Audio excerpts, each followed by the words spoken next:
Au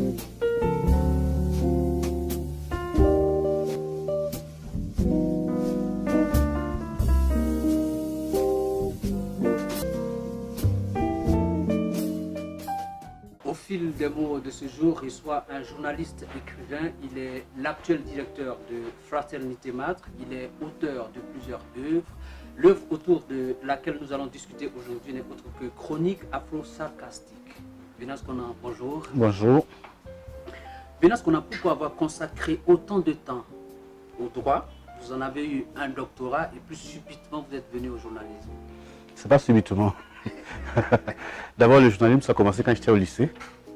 On avait un journal qui s'appelait le IFU, c'était à Daoukro. Ensuite, quand j'étais étudiant à la fac de droit, on avait un journal qui s'appelait Campus Info. Donc, il y avait cette passion-là pour ce métier.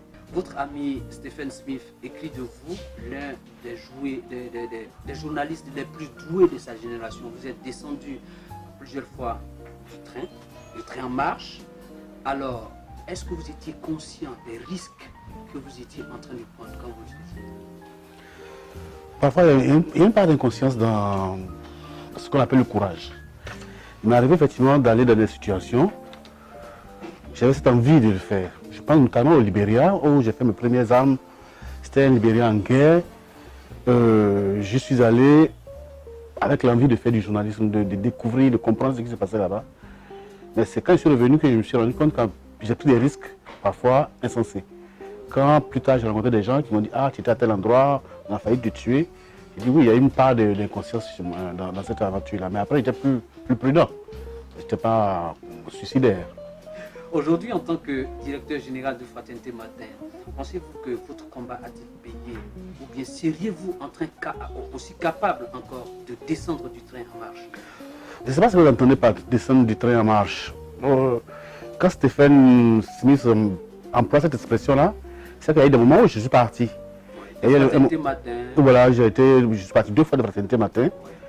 Oui, je peux toujours partir, tout dépend des conditions. Ce n'est pas par un coup de tête que je suis parti. La première fois que je suis parti, parce qu'on m'avait proposé un poste à l'Assemblée nationale. La deuxième fois, là, j'ai sauté vraiment dans le vide. J'ai décidé d'être journaliste indépendant. Est-ce que demain je suis capable de le faire? Pourquoi pas? Tout dépend des conditions. À l'époque, quand j'ai quitté, la deuxième fois quand j'ai quitté Fraternité Matin en 2007, c'est parce que je ne m'entendais pas avec la ligne éditoriale qui était imposée à l'époque là. Aujourd'hui, c'est moi qui dirige le journal, c'est moi qui veille au respect de la ligne éditoriale. Est-ce que demain il peut y avoir des dissensions entre moi et mes supérieurs? Ça peut arriver. Je ne le souhaite pas, ce n'est pas le cas en ce moment, mais pourquoi pas?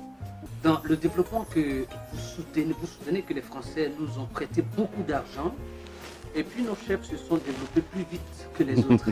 C'est de l'ironie. N'est-ce pas être trop idéaliste que de penser que le contraire pourrait être vrai? Non, ça je veux dire en gros que bon, il y a beaucoup d'enrichissement et beaucoup de corruption. Voilà, quand il dit que nos chefs sont développés plus vite que nous, c'est parce que c'est dans nos pays, ceux qui sont au pouvoir sont malheureusement ceux qui ont le plus d'argent. C'est pour ça qu'on se tue pour le pouvoir.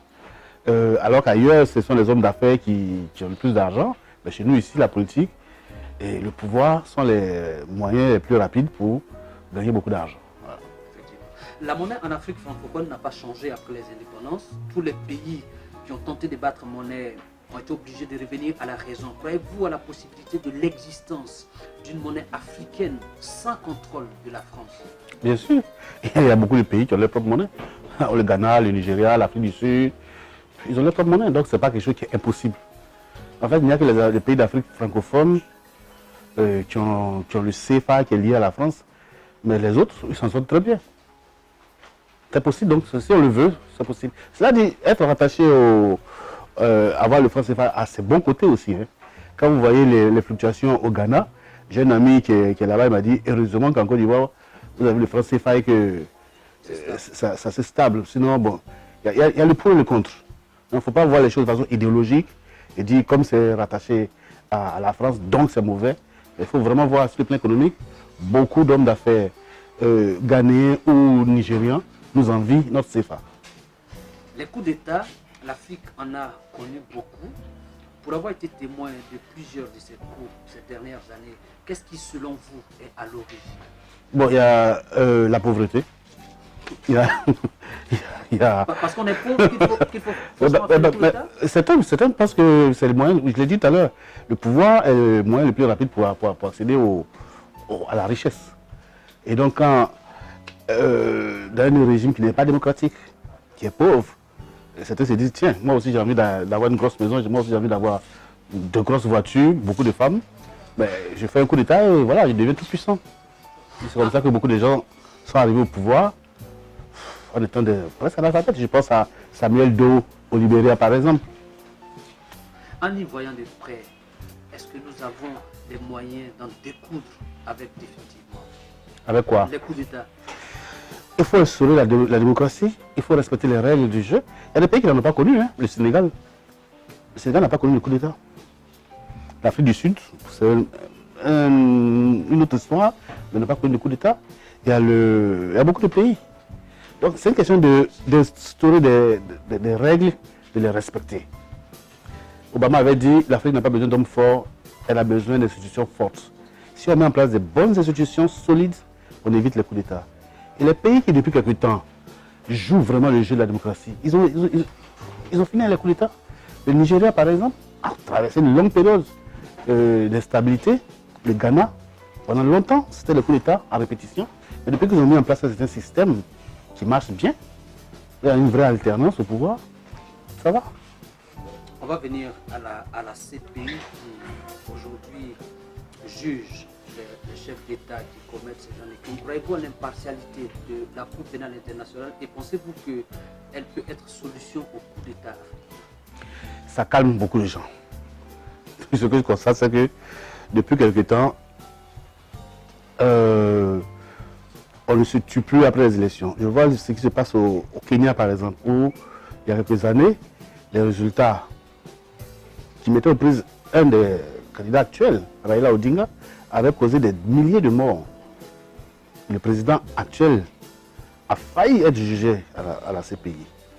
Depuis cette année, même si on conteste, on n'ose plus dire aux gens de descendre dans la rue. Parce que chacun sait que s'il commet une erreur, s'il dit une phrase malheureuse, il peut se retrouver là-bas. Et donc, même dans nos régions ici, regardez, les élections se font maintenant sans trop de dégâts. C'est une bonne chose. Mais est-ce que la CPI est impartiale? Ça, c'est quelquefois un peu de doute. Ce que je constate, c'est qu'il n'y a que les Africains qu'on juge, et je ne crois pas que les Africains soient les seuls criminels dans ce monde. Des crimes sont commis aussi ailleurs, et je ne comprends pas pourquoi c'est uniquement sur les Africains qu'on s'acharne. Ok. Blaise Compaoré a fini par, selon votre mot, rectifier les 3 autres frères d'armes avec lesquels ils ont commencé les coups. Le vent a tourné finalement en sa défaveur aujourd'hui, citoyen ivoirien. Je parle de Blaise Compaoré. Vous, en tant que journaliste, avec votre plume acerbe qu'on vous connaît, est-ce que vous êtes prêt de mettre votre plume à la disposition de Blaise Compaoré à la CPI? Ça dépend qu'elle n'entendait pas mettre ma plume à sa disposition. Décrier ce qu'il a fait parce qu'aujourd'hui, finalement, on est revenu à comprendre que c'est lui qui était à l'origine de la mort de Thomas Sankara. Bon, écoutez, cette histoire-là, elle est en train d'être écrite. Il y a des procédures qui sont en cours. Je ne veux pas aller trop vite en besogne. Mais l'expression rectification, c'est eux-mêmes qui l'ont employée, c'est pas moi qui l'ai créé. Oui. C'est eux qui ont dit qu'il fallait rectifier la révolution mise en place par Thomas Sankara. Voilà. Ils ont rectifié les choses avec le prix que ça a coûté. Maintenant que Blaise n'est plus au pouvoir, il y a des procédures pour savoir exactement qui a tué Sankara, qui a tué les autres, et même Norbert Zongo. Donc je ne vais pas, en tant que journaliste, je ne vais pas aller trop vite en besogne et dire c'est lui qui a tué. Je n'ai aucun élément pour affirmer cela. La Côte d'Ivoire n'a pas été en reste des mots que vous décriez dans votre livre, les chroniques afro-sarcastiques. La réconciliation tangue encore. Quel est votre avis sur le pardon et la réconciliation que prône le président de l'Assemblée nationale? On a tous besoin, dans tous les cas, d'avancer. On a besoin de se réconcilier. Dans un pays, on ne peut pas se passer tout ce temps à se regarder en chien de faïence. Il y a des moments où il faut faire des pas. Mais je ne suis pas dupe. La réconciliation, on ne décrète pas ça comme ça. Si pas de dire je vais me réconcilier et puis ça y est. C'est un processus ce qui implique beaucoup de préalables. Il y a la reconnaissance même de la responsabilité des uns des autres. On réconcilie deux gens qui sont fâchés. Mais il est bon pour qu'on se réconcilie que chacun sache ce que l'autre a fait, que nous, on sache ce que chacun a fait. Quand on demande pardon, il faut qu'on sache pourquoi. Donc, il y a un devoir de vérité qui s'impose lorsqu'on veut aller à la réconciliation. Tant qu'on ne dit pas ces vérités-là, on fait des fausses réconciliations. Il y a eu la première commission de ce genre qui a eu lieu, c'était en Afrique du Sud. Commission réconciliation, vérité. Ça marchait. Pourquoi? Parce que les gens se sont dit les vérités. Ceux qui ont commis des crimes sous l'apartheid ont dit les vérités. On a dit, vous dites la vérité, on vous pardonne. Je me souviens, j'avais suivi un peu l'audition de Mme Mandela, Winnie Mandela. Ça dit que c'est les deux camps qui ont été vraiment jugés. Il n'y a pas eu que les blancs ou les noirs seulement, mais c'est les deux. Tous ceux qui ont commis quelque chose pendant l'apartheid ont été obligés de parler. Et Mme Winnie Mandela, nous j'avais suivi l'audition, est venue, on l'a pressé des questions, elle a fini par pratiquement avouer le maître de ce petit-là qu'on appelait Stompy, quelque chose comme ça. Ça veut dire que chacun a parlé. Et à la fin de ce déballage-là, on dit qu'on pardonne. Mais si ici en Côte d'Ivoire on ne se dit pas la vérité, on va faire une fausse réconciliation. Hein. Aujourd'hui, vous êtes directeur général de Fraternité Matin. Est-ce qu'il vous arrive souvent de penser à l'après-Fratmat? Parce que finalement, ça ne sera pas éternel. Ah, bien sûr. J'y pense toujours. Hein. Et que feriez-vous? Écrire, par exemple. Je suis très à l'aise parce que je suis plusieurs fois partie de Fraternité Matin. Donc, je ne fais vraiment pas de fixation là-dessus. Et je me dis qu'en dehors de Fraternité Matin, il sait faire autre chose. J'ai enseigné le droit, rien ne m'empêche de repartir à mes cours de droit. Rien ne m'empêche de créer une boîte de communication. Rien ne m'empêche de créer une boîte de consultation. J'ai fait tout ça. En 2007 et 2011, pendant les 5 ans où j'étais plus à Fraternité Matin, je vivais très bien. Donc ça ne me fait pas peur du tout. Et je sais que je suis à un poste où j'ai été nommé. Donc demain, les choses peuvent changer. Ce n'est pas un mandat pour dire que j'ai 5 ans ou tel nombre d'années, mais demain, je peux ne plus être déjà de Fraternité Matin. Et ça ne me fait même pas peur du tout. Stephen Smith, votre ami, a écrit dans la préface que pendant toute cette période-là, vous avez aussi tiré le diable par la queue. Pas vraiment, non, il faut bien lire. Parce que je n'ai pas du tout tiré le diable par la queue. Au contraire, j'ai gagné très bien ma vie. J'étais correspondant de plusieurs journaux. J'ai fait la consultance pour la Banque mondiale, pour plusieurs organismes. C'était des piges que je faisais. Et j'ai gagné très bien ma vie, honnêtement. Il faut bien relire ce qu'il a dit.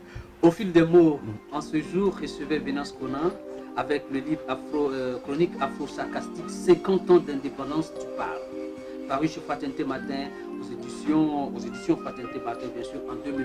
Et aux éditions Fabre aussi. Éditions Fabre, donc Fabre, Fabre, collection parcellelle, et puis Fraternité Matin, édition. Voilà. Nous avons eu le plaisir à échanger avec lui. Merci.